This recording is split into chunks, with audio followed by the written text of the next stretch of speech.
Ассаламу алейкум каналымдын катталуучулары, сиздер менен дагы бир жолу ушул Сапар Алиев онкохирургия каналым аркылуу кабарлашып сүйлөшүп жатканыма кубанычтамын. Бүгүн дагы адаттагыдай эле саат 9:53 өтүптүр. Кечки Москва, пациенттердин операциялары бүткөн, консультация, осмотр баары бүтүп, үйгө чыгаардын алдынан сиздерге ушул онкологиялык оорулар жөнүндө улап кетип аткан чынжырды улай эле дагы бир онкология оорусу жөнүндө айтып берейин дедим. Бул энелик бездин рагы. Кыргызча энелик без деп коет, орусча рак яичников деп коет. Кыргызстанда эле азыр каяка барба, кайсы гинекологко, кайсы онкологко барба, сизге рак яичников деп эле айтып берет. Энелик без деген сөздү колдонгонду мен аябай аз көрдүм, ошон үчүн баарына толук түшүнүктүү болуш үчүн энелик без деп айтсам. Бирок ушуну айтаардын башынан сиздерге айта кетчү нерсе, ушул рак оорусу менен ооруган, онкология оорусу менен ооруган пациенттер үчүн бизде WhatsApp группа бар. Ал жерге кошулуп, кенен кесир кеңешип, ал жерде мен кеңеш берүүм аз, бирок ушул оору менен ооруган бейтаптар бар, ушул оору менен алпушуп жеңип келген бейтаптар бар, пациенттер бар. Ошолор сизге кандай ушул ооруну жеңгенин, кантип өткөнүн, кайсы жолду өткөн, кандай дарылоо болгон, кайсы врачка барса жакшы көңүл бурулган, кайсы врач менен тил табыша албаган, ушунун баарын айтып берип, жакшы жолго салып койчу группа. Ал жака кошулуш үчүн жогорудагы номерге жазыңыздар, же болбосо ушул видеонун астында ссылка бар, ошол ссылка менен өтсөңүздөр группага кошула аласыздар. Анда эмесе кеттик. Энелик бездин рак оорусу бул ошол безде кайсы бир өзгөрүүлөрдүн артынан келип чыккан, яичникте өзгөрүүлөрдөн кийин келип чыккан ошол рак клеткалары, рак шишиктери. Ошонун баары энелик бездин рагы. Бул дүйнө жүзү боюнча изилдөөлөргө караганда жылына 220 000-250 000 адамда катталат, аялда катталат. Ошонун 140-ы дарылоого баш бербей каза табышат. Себеп дегенде энелик бездин рак оорусу көп учурларда акыркы стадияга жетип калганда, 3-4 стадияга жетип калганда гана такталып диагноз коюлат. Себеби бул оору көпчүлүк учурда эч кандай симптом бербейт. Акыркы стадияга жеткенге чейин. Биздин энелерибиз, эжелерибиз бул оору жөнүндө билбей эле жүрө берет. Качан гана ошол кыйналып организм көтөрө албай калганда гана барат, анан ушул диагноз коюлат. Ал учурда медицинадан жардам алуу бир аз оорураак болот. Химиотерапия дагы көбүрөөк болушу мүмкүн, күчтүүрөөк болушу мүмкүн, организм бир аз кыйналып калат. Бирок ага карабастан изилдөөлөргө караганда бул энелик безинин рагы дарылоого аябай жакшы жооп берет. Аябай жакшы дарыланат. Мисалы үчүн мурда ашказан рагы деп видео чыгарсам, баарың эле химия дейсиң, баарың эле операция дейсиң, андан көрө тигини жесең, муну ичсең деле дарыланып атат, муну ичсең деле сакайып атат, чөп-чар менен дарыланып атам дегендер болду. Ошол жактарда ошолор айткан чөп-чар балким жардам берген болсо, бирок ушул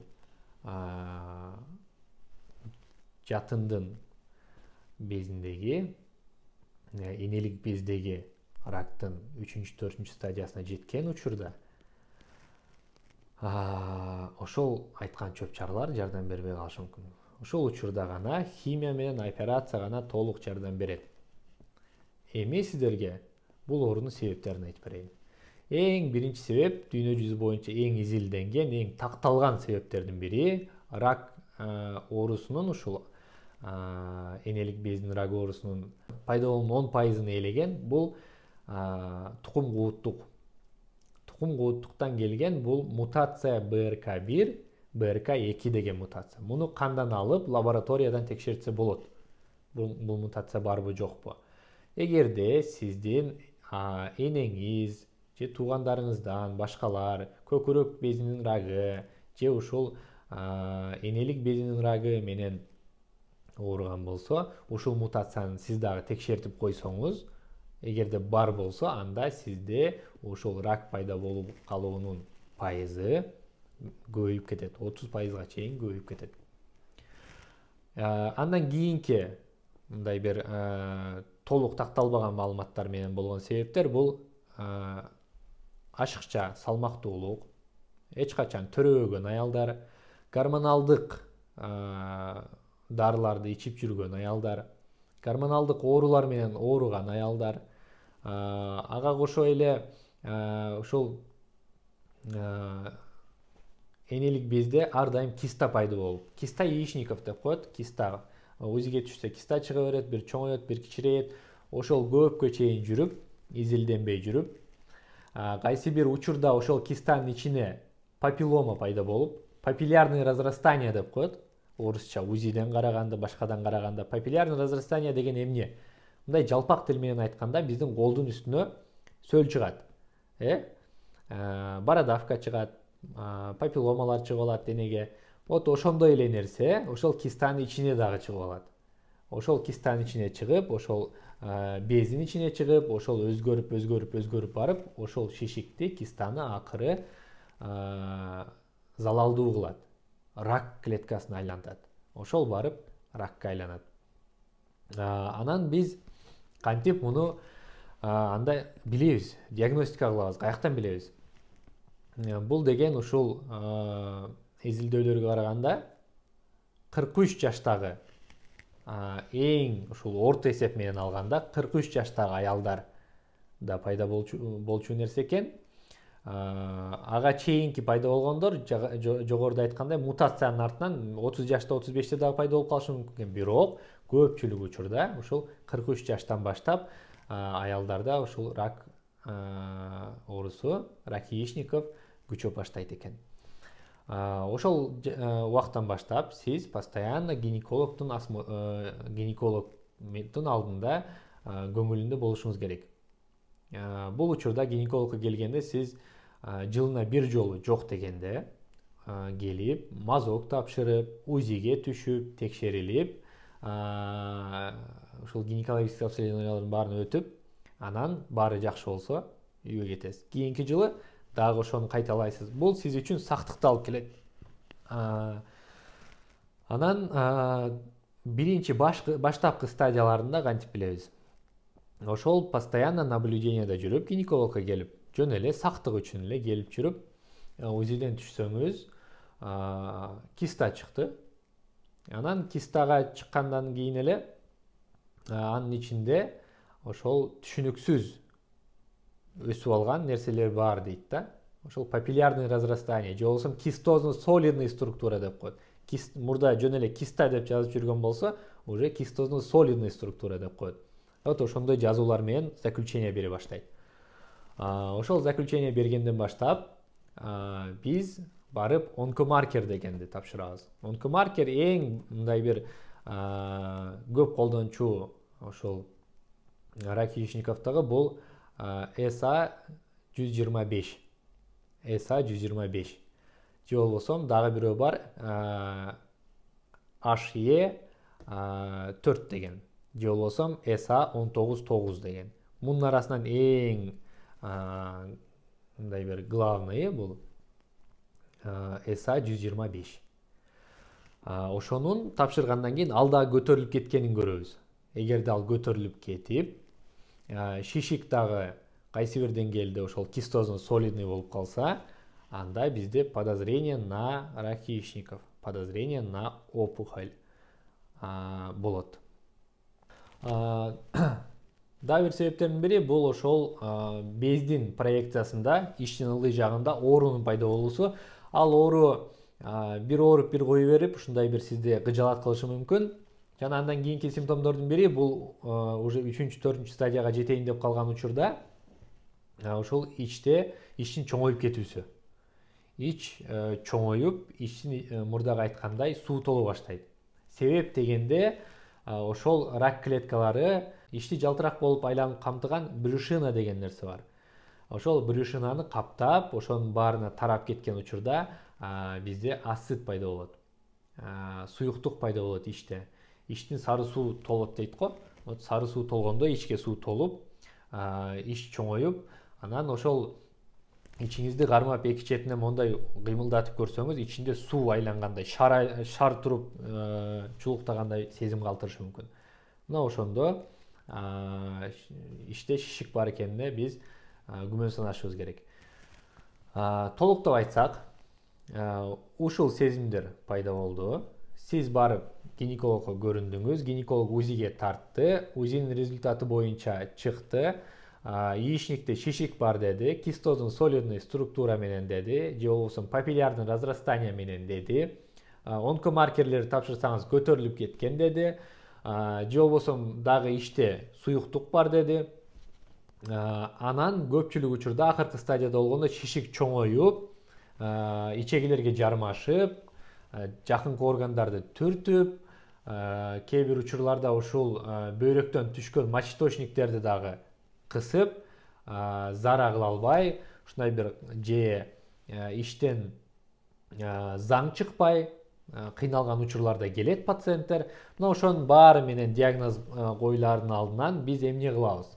УЗИни көрдүк, маркерди көрдүк, биз же компьютердин томографияга жиберишибиз керек, же МРТга жиберишибиз керек. МРТ кымбат жана узак болгон үчүн, жана ал очередь көп болгон үчүн сиз томографияга, компьютердин томографияга түшсөңүз болот. Ал учурда компьютердин томография органдар грудной клетки, брюшной полости, малого таза деген ушул 3 зонаны тартат контраст менен.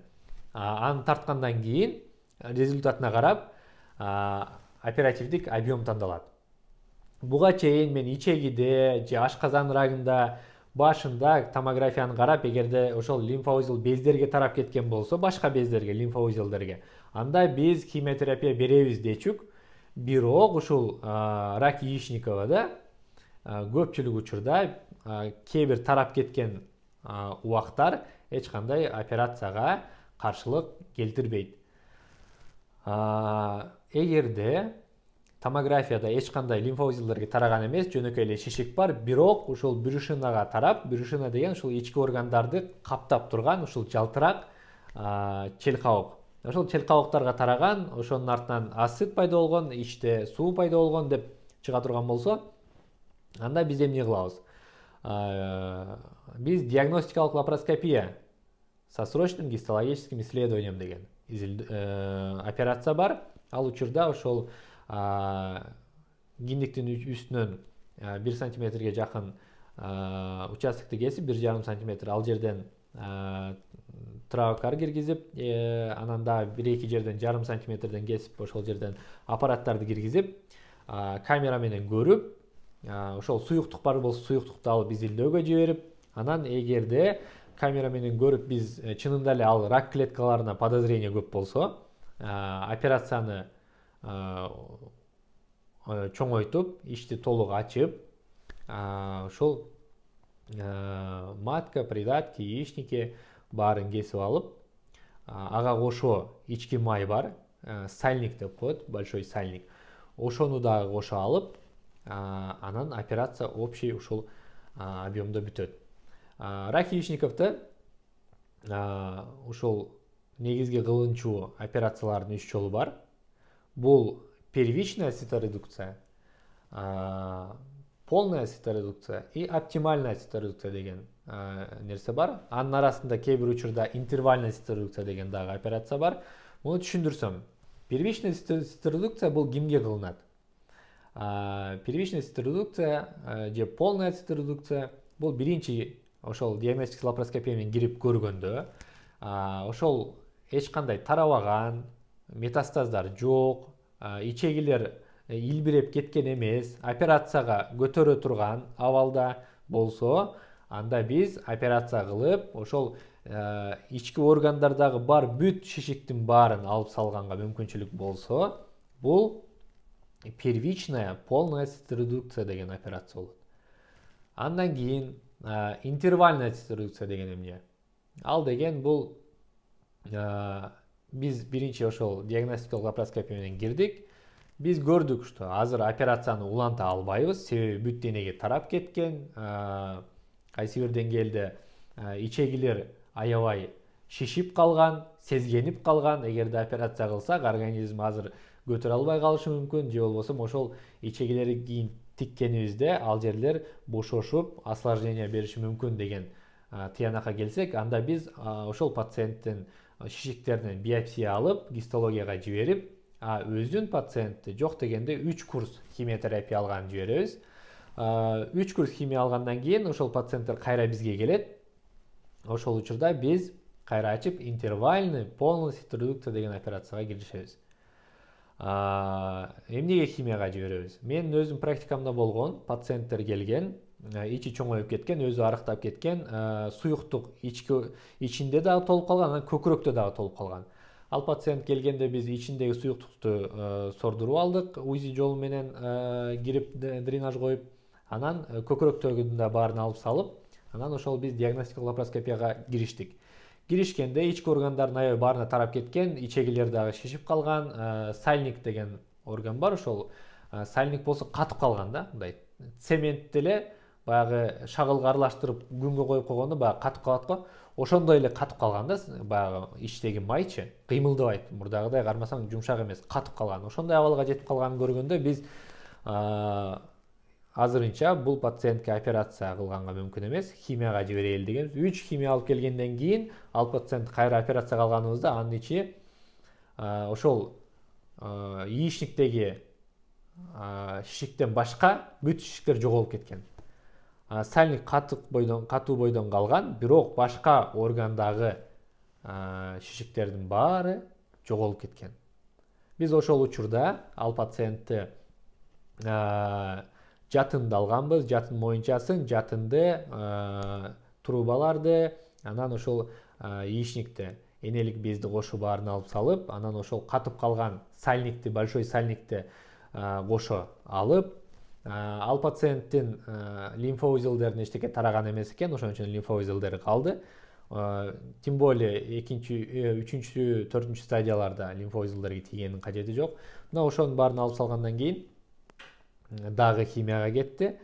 Пациент аябай бат өзүнө келди, бат туруп кетти, бат басып кетти. Азыр дагы келип турат, текшерилип, көрүнүп, кээде учурашып, ошол больницада салымдашып калабыз. Буга окшогон учурлар аябай көп. Ошол пациентке жасалган операция бул интервальная полная циторедукция. Кайсыл учурда циторедукция полная деген болот? Бул ошол организмдеги бир дагы шишик калтырбай ички органдарда баарын алып салган учурда гана бул полная болот. Анан оптимальная деген циторедукция бар. Бул учурда кандай болот? Бул учурда ошол ички органдарда 1 сантиметрге чейинки шишиктер калып кетиши мүмкүн. 1 сантиметрге барбай, 1 сантиметр. Себеби ал кала берет, аны алсаң организмге мындай бир оорчулук алып келиши мүмкүн, ошон үчүн ал шишиктер калат. Ал шишиктер кийин химиотерапия менен жок болот деген үмүттө калат. Анан бул операциялар жөнүндө айтып бердим. Анан дагы бир өзгөчөлүк бар. Ошол ашкадан рагы жана эмчек рагында дагы ошол пациенттерде энелик безде, яичникте рак пайда болуп калуу пайыз аябай көп. Ошон үчүн ал оору менен ооруган пациенттер ар дайым текшерилип турушу керек. Анда эмесе жыйынтык. Биринчиден, рак яичников башында эч кандай симптом бербейт. Симптом жок болот. Аны билиш үчүн сиз алдын ала өзүңүз 40 жаштан өткөндөн кийин текшерилип турушуңуз керек, 1 жылда 1 жолу. Андан кийин мутациялар текшерип коюшубуз керек. Үчүнчү, биз эгерде иш чоңоюп, суу толуп кыйналып баштаган болсо, анда тезинен гинекологко барып, УЗИге түшүп текшеришибиз керек. Жана ошол диагноздор коюлгандан кийин обязательно биз томография такташыбыз керек. Андан кийин биз канчалык тарап кеткенине карабастан, биз ошол нерсени операция кылганга мүмкүнчүлүк бар экенине унутпашыбыз керек. Андан кийинки операциядан кийин биз ар дайым изилдөөдө турушубуз керек. Баштапкы 2 жыл ичинде ар 3 ай сайын сиз УЗИ тартып турушуңуз керек. УЗИ органов малого таза брюшной полости. Ички органдарды УЗИге тартып текшерилип турабыз. Биринчи 2 жыл ичинде ар 3 ай сайын. Жана ого окшош эле онкомаркерлерди текшерип турабыз 3 ай сайын. Анан 3-чү жылда сиз ар бир 6 ай сайын текшерилип баштайсыз. Ар бир 6 ай сайын. Андан кийинки жылдары дагы эгер мүмкүнчүлүк болуп атса, сиз бул ооруну унутуп койбостон ар 3 ай, ар 6 ай сайын текшерилип турсаңыз боло берет. Анан дагы тактап айта кетчү нерсе, кээ бир жаш кыздар, мисалы үчүн 25-30 жаштагы кыздарда пайда болуп калган болсо, бирок кийин дагы ушул төрөткө болгон мүмкүнчүлүктү сактап калайын дей турган болсо, жана баштапкы биринчи стадияда кармап калган болсо, таап калган болсо бул ооруну, анда ушул жатынды сактап калууга бир аз мүмкүнчүлүк бар. Бирок андан кийинки учурларда жатынды аябай обязательно кетириш керек. Өзүңүздөрдү этият кылыңыздар, өзүңүздөрдү сактаңыздар, ден соолук сиздерге керек.